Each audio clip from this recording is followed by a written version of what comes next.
Estou aqui mais uma vez para fazer uma videoaula para vocês. Ela é relativa à disciplina de vibrações mecânicas do período 2020.1. Meu nome é Vinícius da Silva Almeida, sou orientando de mestrado do professor Antônio Almeida Silva. E a videoaula de hoje ela vai falar sobre a análise de frequências naturais e fator de amortecimento em uma viga monoengastada. O objetivo dessa videoaula será determinar as duas primeiras frequências naturais dessa viga, tanto experimental quanto teoricamente. Na parte experimental, eu vou mostrar como é realizada essa aquisição de dados, utilizando o coletor de vibrações aqui na estrutura do Laboratório de Vibração e Instrumentação, na UFCG, e a determinação do fator de amortecimento ela será realizada teoricamente com os dados do experimento através do método do decremento logarítmico. Vamos primeiro analisar as frequências naturais. Primeiro aqui nós temos uma ilustração do sistema, que é a viga monoengastada, que ela, como o próprio nome já diz, ela vai ser engastada em uma extremidade e livre na outra. E com isso nós temos uma flecha cada vez maior à medida que nós andamos na direção da extremidade livre e uma flecha nula no engaste. Para fazer a análise das frequências naturais, nós utilizamos a teoria de vigas de Euler-Bernoulli, que pega um elemento infinitesimal de uma viga e faz toda a análise. Essa teoria é bem difundida na literatura, mas eu peguei aqui no livro do Inman, em General Vibrations. E, após toda a análise, ela nos dá duas equações, que são essas. Essa de Xn, que representa o modo de vibrar da viga, e a frequência natural. Aqui nós temos parâmetros bem conhecidos: o modo de elasticidade, o momento de inércia, a densidade do material, a área da seção transversal, uma constante π. O único elemento que nós não temos tão difundido assim é esse Bn, que ele cria nessa teoria. E esse Bn ele é tabelado para cada condição de contorno que nós utilizamos na viga. Para a condição engastada livre, nós temos esses valores aí. Bn vezes L para a primeira frequência natural é 1,87 aproximadamente, para a segunda é 4,69. E também nós temos a equação do modo de vibrar a partir da teoria também para a viga engastada livre. Assim, pegando a equação lá que nós vimos no slide anterior do modo de vibrar, aqui nós plotamos a condição de uma viga engastada livre. O primeiro modo é relativo a essa curva em azul, que ela a viga vai ser excitada desta maneira enquanto o sistema estiver excitando na primeira frequência natural. Não vai haver nenhum ponto nodal onde a posição será nula. Já no segundo modo, a curva em vermelha, esse ponto F aqui que vocês estão vendo, ele vai ficar parado sobre esse ponto e as outras partes da viga elas vão estar em movimento. Já o terceiro modo, ele vai ter dois pontos nodais, que da mesma forma que acontece com o segundo, vai ficar dois pontos parados, sem se mexer, e as outras partes da viga vão oscilar nessa posição de origem aqui.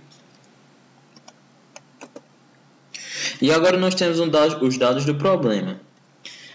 Nós vamos ter uma viga com 200 mm de comprimento, uma largura de 24,8 mm e uma espessura de 1 mm. A viga, nós pegamos uma régua que é feita de aço, portanto ela tem um modo de elasticidade de 210 GPa. A massa da viga ela foi medida com a balança de pressão com 31 gramas. E nós temos a densidade do aço, também vista na literatura, de 7.800 kg por metro cúbico. A área da seção transversal vai ser 2,48 vezes 10 a menos 5 metros quadrados. Essa área da seção transversal, ela basicamente pega a espessura vezes a largura, e nós temos a área que nós já vimos no slide anterior. Um momento de inércia para o caso da viga com carregamento, a forma com o carregamento que ela vai sofrer, que nós vamos fazer o experimento, ela vai ser a largura vezes a espessura ao cubo sobre 12, que dá o resultado de 2,067 vezes 10 elevado a menos 12 metros ao quarto. Bem, aí agora nós vamos fazer a solução teórica. Pegando aquela equação que nós vimos da teoria de Euler-Bernoulli, nós temos Fn igual a Bn ao quadrado sobre 2π, raiz de EI sobre ρ vezes A.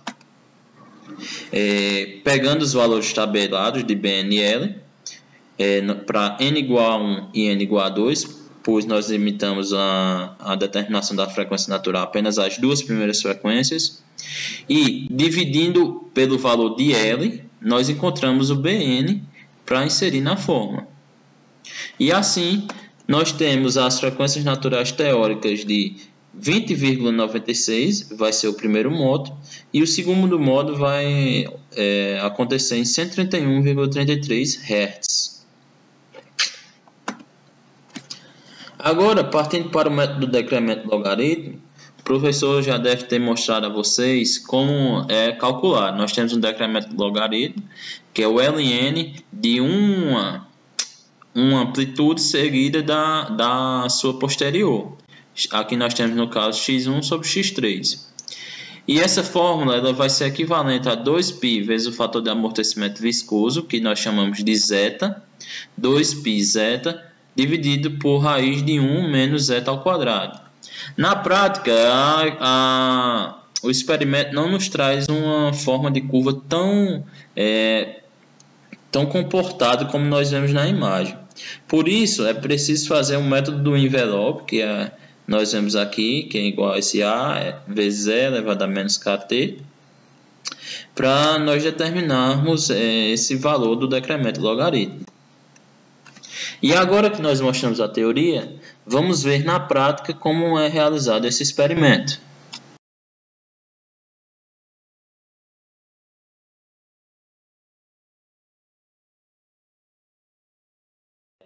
Bem, gente, agora que nós já vimos a teoria, nós vamos agora mostrar o sistema na prática.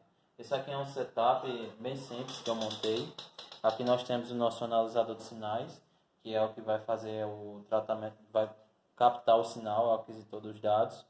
Aqui nós temos o nosso sistema, que ele é composto pela viga monoengastada, que compõe-se dessa régua aqui. Vocês podem ver que ela está engastada na linha de 10 centímetros e vai até a linha de 30, ou seja, ela compõe-se de 200 milímetros de comprimento, como nós mostramos lá na teoria. E aqui nós temos uma base, que nós consideramos ela bem rígida, por isso que nós não prendemos aqui com parafuso. O ideal seria que nós prendêssemos com parafuso, para haver a mínima influência possível da base sobre o sistema, que é a nossa régua aqui. Mas como essa bancada didática já foi feita dessa mesma maneira anteriormente, sem o engaste, eu vou replicar o experimento. Aqui nós temos o acelerômetro. Eu coloquei esse acelerômetro na ponta porque ele é a posição onde tem as maiores amplitudes. Ou seja, ele vai ser melhor excitado na ponta do que se ele fosse colocado mais na base. E aqui nós temos o martelo de impacto, que é esse martelo que vai excitar o sistema. O local dos impactos serão feitos aqui em 13 centímetros, ou seja, 3 centímetros a partir do engaste. Esse local foi definido arbitrariamente e é feito para ter uma maior estabilidade do sistema. Por quê? Quando a gente faz um ensaio desse com martelo de impacto, é muito importante que a variação da força seja a mínima possível. E se eu batesse muito na ponta, o sistema iria variar muito. Por isso que eu escolhi um ponto mais próximo do engaste. E essa variação ela é feita porque quando nós retiramos um ensaio desse tipo, nós fazemos geralmente mais de uma captação.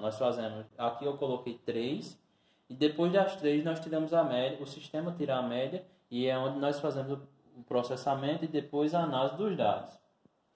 E essa análise é realizada aqui no analisador de sinais.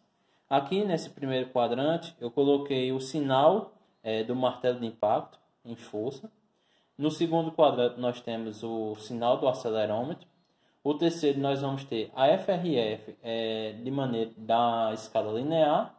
E na última janela nós colocaremos também a FRF, só que em escala logarítmica, para vocês verem a diferença. E agora eu vou excitar o sistema. Ele é excitado a partir do momento que eu faço um impacto com o martelo.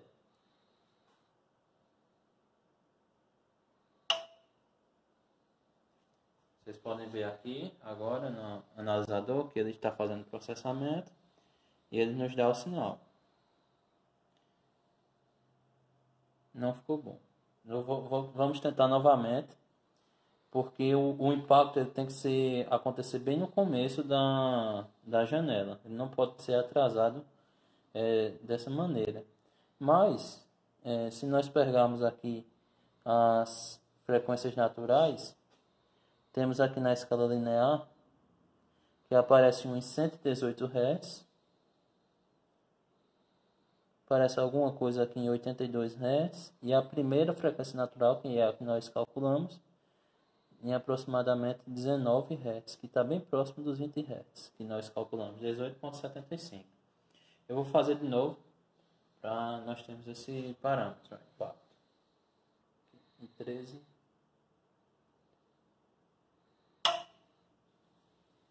Agora nós vemos aqui o resultado.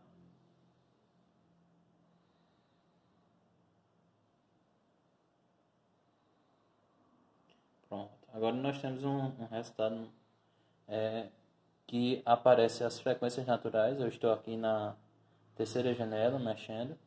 Nós vemos que aparece uma frequência aproximadamente 18, 19, que está próximo dos 20 Hz que nós calculamos. E também aparece alguma coisa aqui, 47, 46. E outra mais imponente, de maior amplitude, em 120 Hz aproximadamente. Agora nós vamos dar mais duas marteladas para ele fazer a média.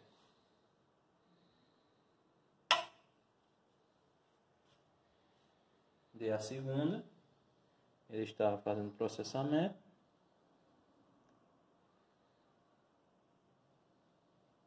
Tá vendo que ele limpou mais e apareceu apenas as frequências que foram evidenciadas.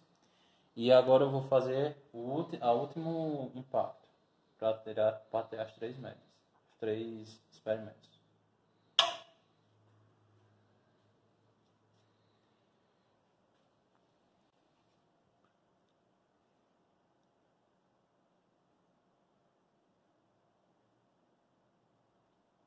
Pronto. Esses dados aí serão salvos e na próxima etapa nós faremos a análise desses dados.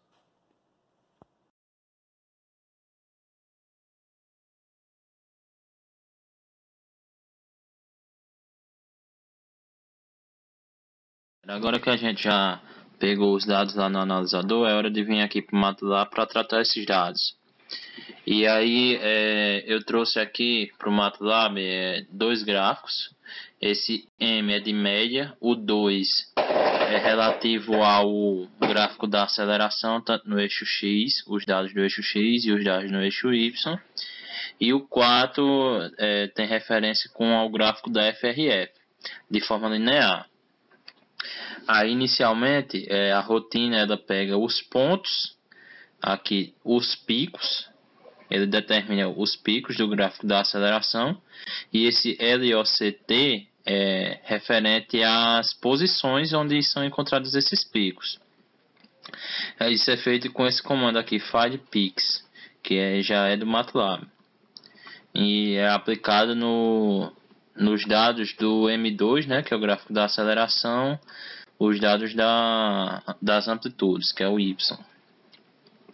Então, eu criei aqui um vetor TT, que é o vetor tempo, que vai indicar as posições onde estão localizados esses picos. A partir disso, eu fiz a inversa desse vetor. E o número de picos vai ser o comprimento desse vetor tempo, sendo T1 mínimo e o TF o máximo. Assim, nós temos o número de ciclos aqui, é o número de picos menos 1. E para encontrar o período dessa função que nós tiramos lá no analisador, nós aplicamos aquela fórmula do período, TD igual a TF menos T1 dividido pelo número de ciclos. O x1 vai ser o pico número 1 e o xf vai ser o último pico, que é o NP. O delta, esse delta é o valor do decremento logarítmico. É 1 sobre NC, o número de ciclos, vezes o logaritmo de x1 sobre o último. O primeiro, o valor do primeiro, o valor da primeira amplitude, dividido pelo valor da última amplitude, que é o que nós vimos lá na fórmula de decremento logarítmico. E aqui esse zeta, ele é nada mais nada menos do que é encontrado quando nós isolamos daquela fórmula do decremento logarítmico. Eu vou mostrar aqui para vocês. O decremento logarítmico, a primeira fórmula que eu mostrei foi essa daqui, delta igual a dn de x1 sobre x3 igual a 2π QC, raiz de 1 menos QC ao quadrado. Aqui eu apenas separei, subi essa raiz aqui para cima e multipliquei pelo decremento logarítmico. Eleva tudo ao quadrado. E depois disso eu isolo o QC, que é o zeta, né? Zeta ou QC, tanto faz a nomenclatura. Então, nós isolamos aqui esse zeta. E ficamos com zeta ao quadrado igual a decremento logarítmico ao quadrado dividido por 4π ao quadrado mais delta ao quadrado. Por fim, o zeta isolado já vai ser igual a delta dividido por raiz de 4π ao quadrado mais delta ao quadrado, que é exatamente a fórmula que nós colocamos aqui. Delta dividido pela raiz, delta ao quadrado mais 4π ao quadrado. Esse Fs vai ser um fit que é aplicado pelo próprio por essa função aqui do MATLAB, poly 8, transforma em um polimônio de 8 elementos, utilizando no eixo x o tempo e no eixo y as amplitudes. E esse Fi é o mesmo fit, só que para a parte inferior do gráfico da aceleração. Isso vai ficar mais mais claro quando nós mostrarmos os gráficos. Aqui eu vou plotar os gráficos. A figura 1 é a resposta no tempo em g da aceleração. A figura 2 é esse fit na parte superior. A figura 3 o fit na parte inferior. E a figura 4 é o sinal completo da aceleração com o envelope. Que na verdade esse fit é um envelope que ele vai tentar acompanhar essa curva. Vai ficar mais claro quando mostrar o gráfico. E por fim, na figura 5 eu mostro aquele espectro que a gente encontrou lá no analisador. Ele mesmo sem tratamento. É o próprio os dados que nós obtemos lá no experimento. Eu vou aqui limpar tudo antes de... Vou limpar tudo antes de rodar a rotina para vocês verem.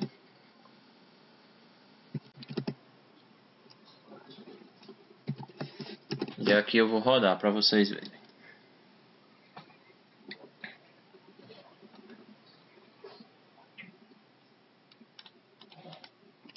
Temos aqui o gráfico da aceleração antes do tratamento. Aqui o fit da parte superior, tentando acompanhar a curva, e da parte inferior. Então nós temos a curva com envelope, juntando esse fit. Vocês podem ver que tem uma aproximação bem legal da curva com esse envelope que nós criamos, que é essa curva vermelha.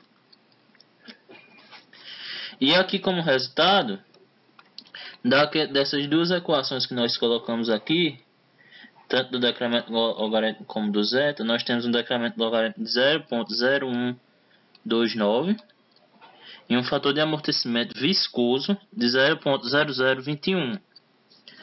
Aqui eu peguei na internet um trabalho, pegamos fatores de amortecimento de vários metais. E aqui eu destaco para vocês o ácido carbono 1045, ele tem 0,002. É bom destacar que aqui ele fala fator de amortecimento esterético, tá, pessoal? É fator de amortecimento estrutural, que é diferente do fator de amortecimento viscoso que nós calculamos. Mas isso aqui serve de parâmetro para mostrar que estamos bem embasados, não é isso? Nós encontramos um valor bem próximo desse ácido 1045. 0,0021 é próximo de 0,002. Esse trabalho aqui vou mostrar aqui, ó. A capa é uma dissertação. E aqui é só para deixar referenciado, para vocês procurarem se quiserem. Então, o último passo que nós já descobrimos o fator de amortecimento com o método do decremento logarítmico. Agora nós vamos pegar as frequências naturais experimentais, né? Isso, as que nós pegamos lá no analisador. E para isso nós pegamos apenas os picos da FRF.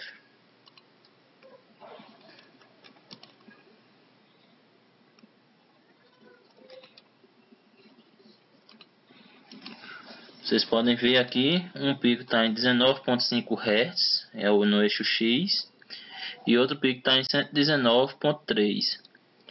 Esses valores eles estão próximos dos que foram calculados teoricamente. Nós podemos ver na primeira frequência natural nós temos 21 Hz, que está bem próximo, 19,5. E a segunda frequência natural foi calculada em 131 Hz, aqui já está um pouquinho mais distante, 119. De qualquer forma, os erros foram menores do que 10%, 7,14% e 9,14%. E esse erro é aceitável por quê? Porque nós não podemos determinar com absoluta certeza os módulos de elasticidade daquela régua que nós fizemos experimento e também a sua densidade. Nós pegamos na literatura e pode ter algumas variações, o que dá essa discrepânciazinha que nós encontramos. Mas de qualquer forma, podemos considerar o resultado muito bom. E era isso que eu tinha para mostrar para vocês, galera. Eu agradeço bastante pela atenção. Valeu, até a próxima.